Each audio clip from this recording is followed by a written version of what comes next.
आप सभी को नाग पंचमी के त्योहार की बहुत बहुत शुभकामनाएं। आज का जो हमारा टॉपिक है वह है कि यदि दो संख्याएं a तथा b दी गई हो तब दोनों संख्याओं का जो गुणनफल होता है वह उन दोनों संख्याओं के HCF यानी कि मौसम और उनके एलसीएम यानी कि लसअ के गुणनफल के बराबर होता है।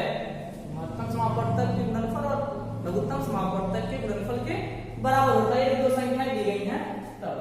यदि इसमें से हम कोई भी तीन टॉपिक पता हो तो चौथा मान हम अपने आप निकाल सकते हैं। जैसे कि अगर मान लो हमारी वैल्यू b की दी गई है, HCF दिया गया है, एलसीएम दिया गया है और हमको a पता नहीं है तो a की वैल्यू निकालने के लिए हम लिख सकते हैं कि a बराबर HCF AB का गुणे एलसीएम AB का बटा, अब यहाँ गुणा में है तो दूसरी साइड में जाएगा तो क्या हो जाएगा बाबू, भाग में चला जाएगा बटा b। ऐसे एक ही वैल्यू निकाल सकते हैं। इसी तरह यदि हमको a दिया गया है और b के मान निकालना है तब हो जाएगा HCF AB का गुणे एलसीएम AB का बटा, अब यहाँ b को रख रहे हैं, a गुणा में है, a को भेजेंगे तो ये चला गया भाग में बटाए। इसी प्रकार अगर हमने कह दिया कि a और b दो संख्याएं दी गई हैं, हमको HCF निकालना है और एलसीएम भी दिया गया है तब लिख सकते हैं कि HCF a और b के बराबर a गुणे b, दोनों संख्या गुणा में है, चूंकि निकालना हमको HCF है, एलसीएम गुणा में है, एलसीएम को इधर भेजेंगे ये कहां चला जाएगा, भाग में, क्योंकि यहां गुणा में है तो ये चला गया एलसीएम इन दोनों संख्याओं के। ठीक है। इसी प्रकार अगर हमको एलसीएम निकालना है इन दो संख्याओं का और दो संख्याएं दी गई हैं तथा HCF उसका दिया गया है तब हम लिख सकते हैं a गुणे b बटा इनका HCF। ठीक है। ये हमारे इस मेन सूत्र से निकले हुए चार गुणन सूत्र हैं। इनसे हम किसी भी अगर तीन मान दिया गया है तो एक मान को निकाल सकते हैं। आशा है कि यहां तक समझ में आई होगी। अब आते हैं इनके प्रश्नों पर। इनके प्रश्न जैसे हैं उनको देखते हैं। तो सबसे पहले जो HCF या एलसीएम निकालने का प्रक्रम है हमने सीखा था अभाज्य गुणनखंड विधि। कौन सा? अभाज्य गुणनखंड विधि। यह क्या था भाई? यह क्या है? तो ऐसी कोई दी गई संख्या जो अभाज्य संख्याओं के गुणन से होती है तब हम कहते हैं ये अभाज्य गुणनखंड विधि है। जैसे कि मान लेते हैं क्वेश्चन दिया है, पहले का पहला नंबर 140 को निकालना है अभाज्य गुणनखंड विधि से। अभाज्य गुणनखंड विधि क्या है? अभाज्य संख्याएं हमारे पास कौन है जो स्वयं से कटे, किसी और से ना कटे। अभाज्य संख्या किसे कहते हैं? जो अपने आप कटे, किसी दूसरी संख्या से नहीं कटे, वह किसी अन्य संख्या से नहीं कट सकती, ऐसी संख्याओं को हम अभाज्य संख्या कहते हैं। ठीक है। चलो आते हैं, देखते हैं कौन कौन सी संख्या है। 2, 3, 5, 7, 11, 13, 17, 19, 23, 29, 31, 37, 41 डॉट डॉट। कुछ और भी संख्याएं हैं आगे तक। यहां तक की संख्याओं को हमें देख लेते हैं। चलिए सबसे पहला हमारा 2 है। अब ये देखते हैं 140 हमारा 2 से कटता है कि नहीं कटता है। 2 से कट जाएगा ना? हाँ, 2 सत्ते 14, यहाँ 0 है तो 0 आ गया। यहां गुणनखंड करने से पहले ये भी ध्यान दिया जाए, अगर हम कुछ गलत कर रहे हैं तो यदि इनका गुणन किया जाए तो यह ऊपर वाला भाग निकल के आ जाता है।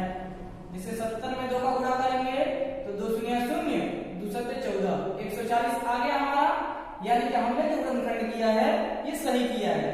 इसी प्रकार आप भी अपने गुणनखंड को चेक कर सकते हैं कि सही है या गलत है। ठीक है। अभी इसको और आगे तक लेके चलते हैं। 2 3 6, 2 5 10। फिर आते हैं, अब 2 से नहीं कटेगा क्योंकि इकाई का अंक 2 से कटने वाला नहीं है, अतः दी गई पूरी संख्या हमारी 2 से विभाज्य नहीं होगी। अब ये काटते हैं तो 3 से भी नहीं कटेगी क्योंकि 3 के पहाड़े में 35 आता नहीं है। या इन दोनों अंकों को जोड़ो, 5 और 3 8 हमारा 3 से नहीं कटता है, तो दी गई संख्या भी हमारे 3 से विभाज्य नहीं होगी। आगे आते हैं 5 से, 5 7 35, 7 बार में कट गया 7, अब अपने आप से कटेगा, किसी और से नहीं कटेगा। तो यह हो गया हमारा अभाज्य वर्गखंड विधि। इसको लिख सकते हैं 140 बराबर 2 पे पावर 2 बार लिखा गया है, इसलिए गुणे 5 गुणे 7, ये हमारा हो गया आंसर। ऐसे ही अन्य क्वेश्चंस को पहले वाले नंबर में जो दिया गया है उसको भी इसी प्रकार से हल किया जाएगा। ठीक है प्यारे बच्चों, आगे बढ़े। चलिए इसको नोट कर लीजिए, फिर हम आगे बढ़ते हैं।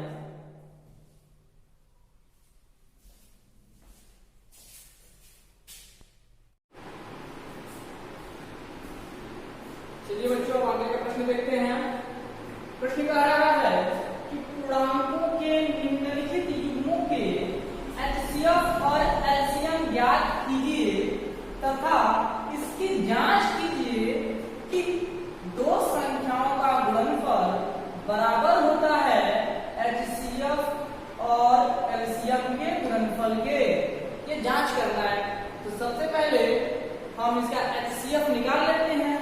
भाई HCF या LCM निकालना होगा हमको एक चीज, 2 संख्याएं दी गई हैं, तो सबसे पहले हम इसका HCF निकाल लेते हैं।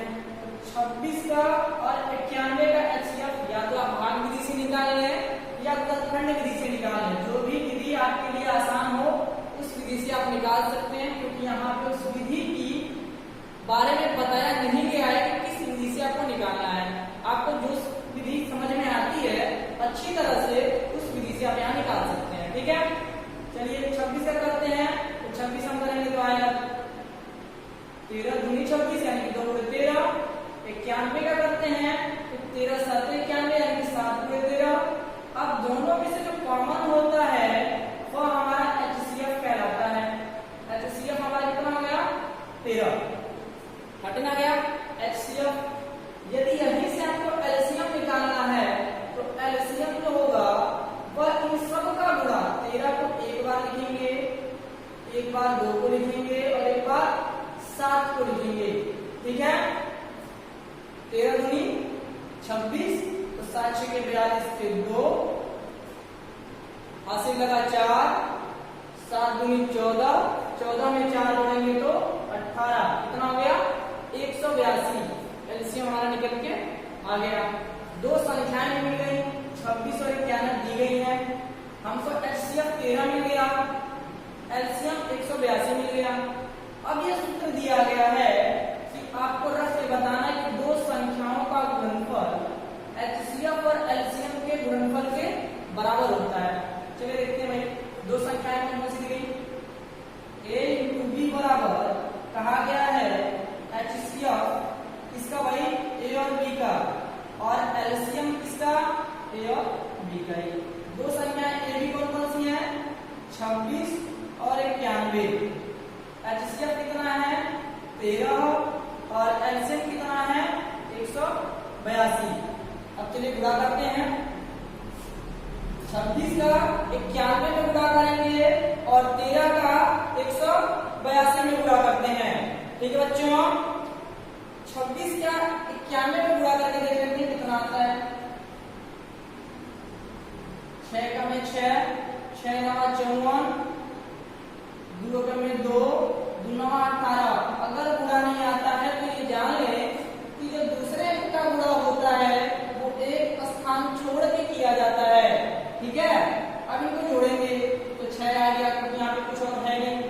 4 और 2 6, 8 में 5 जोड़ेंगे तो 8 5 13, 13 के 3, हासिल लगा 1 इसमें जोड़ देंगे तो 1 1 2, कितना आ गया भाई 2366। अब यहाँ देख लेते हैं 13 का गुणा करते हैं तो 13 को पूरा 182 में कर दें। 3 दूनी 6, 3 आठे 24, 24 के 4, हासिल लगा 2, 3 एकम में 3 और हासिल 2 5। 1 से गुणा करेंगे 2 में तो वही आएगी, क्योंकि दूसरा स्थान है तो एक स्थान छोड़ देंगे। यहाँ हो गया 8 और यहाँ हो गया 1। अब जोड़ते हैं 6, 4 दूनी 6, 8 और 5 13 के 3 हासिल 1, 1 1 2, 2366। यह बराबर आ गया दोनों, यानी कि यह जो प्रक्रम कह रहा है यह दोनों बराबर है, हमने करके दिखा दिया। यहाँ पे क्वेश्चन सॉल्व कर दिया। देखो भाई दोनों बराबर आ गए आपस में, सही है ना। अब यहाँ बराबर होने के बाद हम लिख सकते हैं कि या तो उल्ट लिख दें या लिख दें इति सिद्धांत, यानी कि क्वेश्चन जो कह रहा था उस कार्य को हमने कर दिया। इसी प्रकार आप आगे के इन दोनों क्वेश्चनों को भी सॉल्व करेंगे। आशा है कि आपको ये समझ में आया होगा। किसी को कोई डाउट हो, कोई समस्या हो, परेशानी हो तो पूछ सकता है। किसको तकलीफ है? सबको समझ में आ रही है? आनी भी चाहिए, ठीक है। इतनी नॉर्मल तरीके से समझा रहे हैं, सबको आना चाहिए, ऐसा नहीं कि कोई लगा पाए, ठीक है। चलिए अब आगे बढ़ते हैं, अगले सवाल की ओर, तब तक इसको नोट कर ले।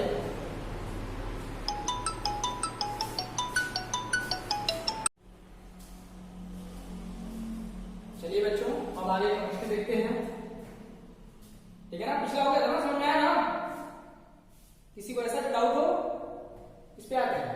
क्वेश्चन क्या है? अभाज्य गुणनखंड विधि। देखो ये विधि वही क्या दिया, अभाज्य गुणनखंड विधि के द्वारा हल करना है।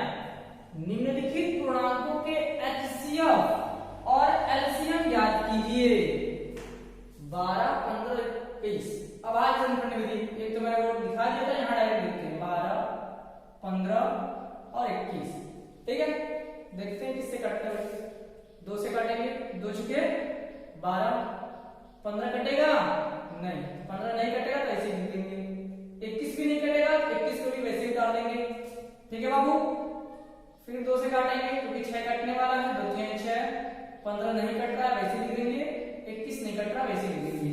3 से काटेंगे, 3 एकम में 3, 3 5 15, 3 7 21।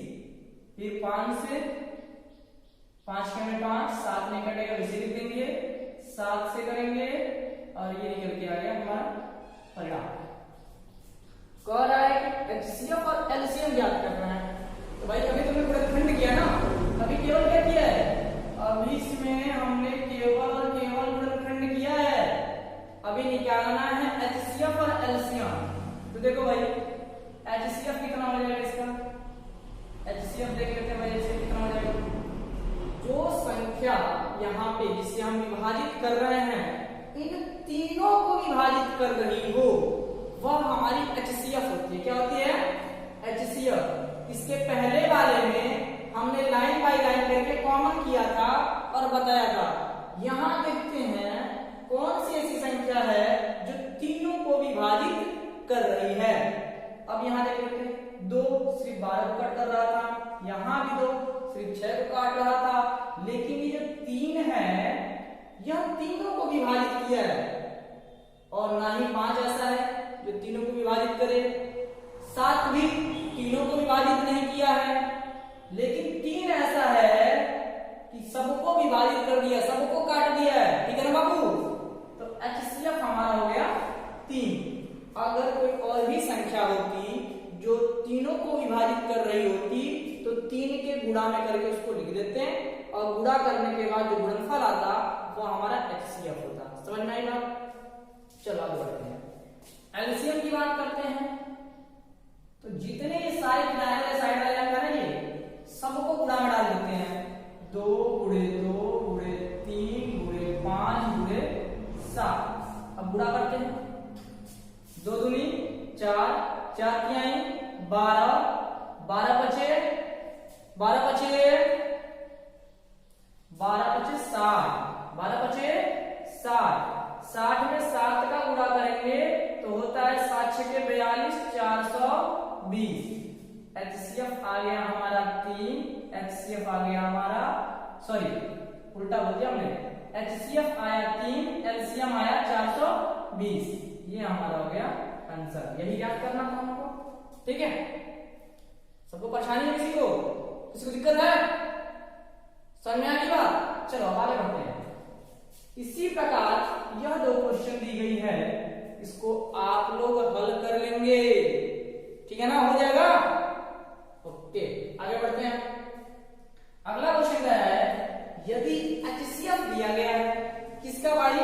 306 पहली संख्या, 657 दूसरी संख्या, इन दोनों संख्याओं का HCF 9 दिया गया है, तब एलसीएम निकालना है इन दोनों संख्याओं का। 306 और 657 का ही एलसीएम निकालना है।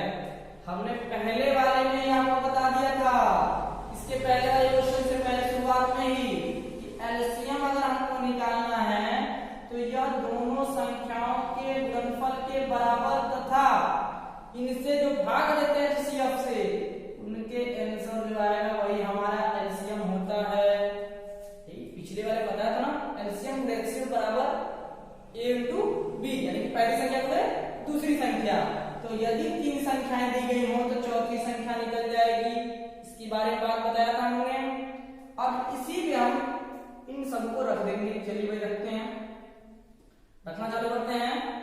306 गुणे 657 बटा 9। ये बताओ 9 से विभाजित होने वाली संख्या है कोई ऐसी? कोई संख्या जो 9 से कट जाए? देखते भाई, आराम होता है कि विभाजित कर दे, गुणा करके फिर भाग दोगे तो टाइम ज्यादा लगेगा। ऐसा करते हैं कि यहीं से भी कुछ कट जाए।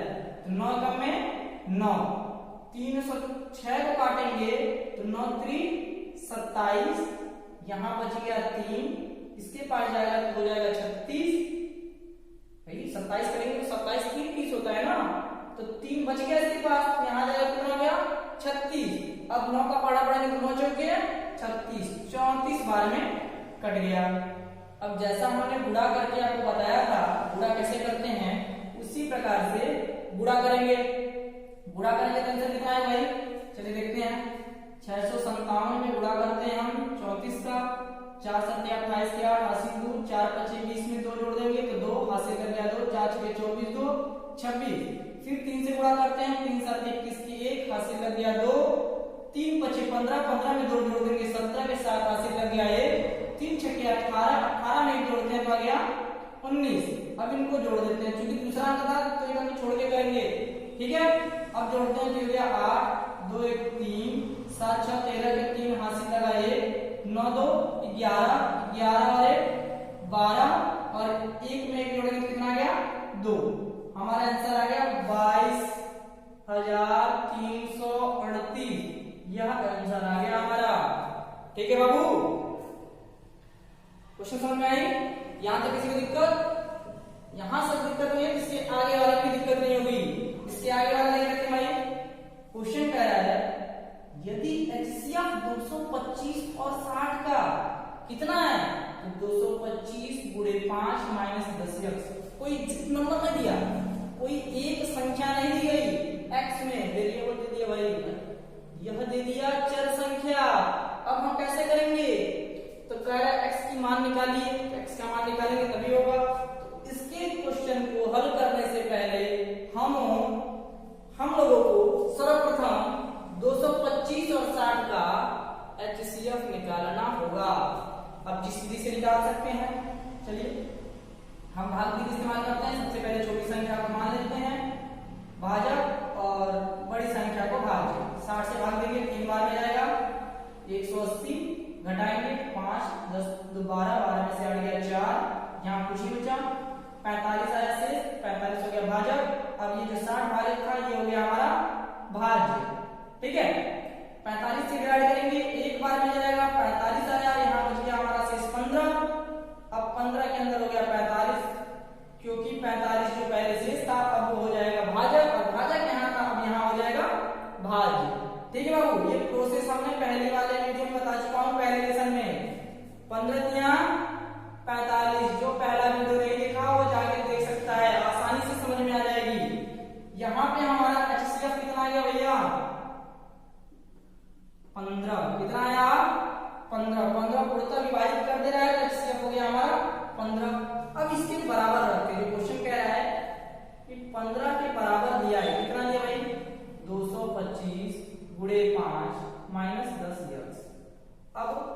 यहाँ क्योंकि माइनस में है, इधर जाएगा तो प्लस में होगा, इधर जाएगा तो प्लस में होगा। तो यहाँ हम कर देते हैं तो 15 प्लस 10x हो गया। इन दोनों का गुणा करके देख लेते हैं भाई। 5 25 25 के 5 हासिल 2, 5 में 10 2 12 के 2 हासिल 1, 5 में 10 1 11 1125 किसके बराबर आया है? 15 दान 10x के। तो 10x बराबर 1125 माइनस 15, 15 का घटाएंगे तो कितना आ जाएगा? 1110 किसके बराबर? 10x। तो x बराबर 1110 में 10 से हम क्या करेंगे? भाग दे देंगे। जब 10 से भाग देंगे तो आंसर हमारा आ जाएगा 111। कितना आएगा? 111। ठीक है बाबू, ये हमारा हो गया आंसर। x की वैल्यू निकल के आई 111। ठीक है, यहां तक किसी को डाउट हो तो बोले भाई। सब क्लियर है? क्वेश्चन हो जाएगा? चलो ठीक है, नोट करो।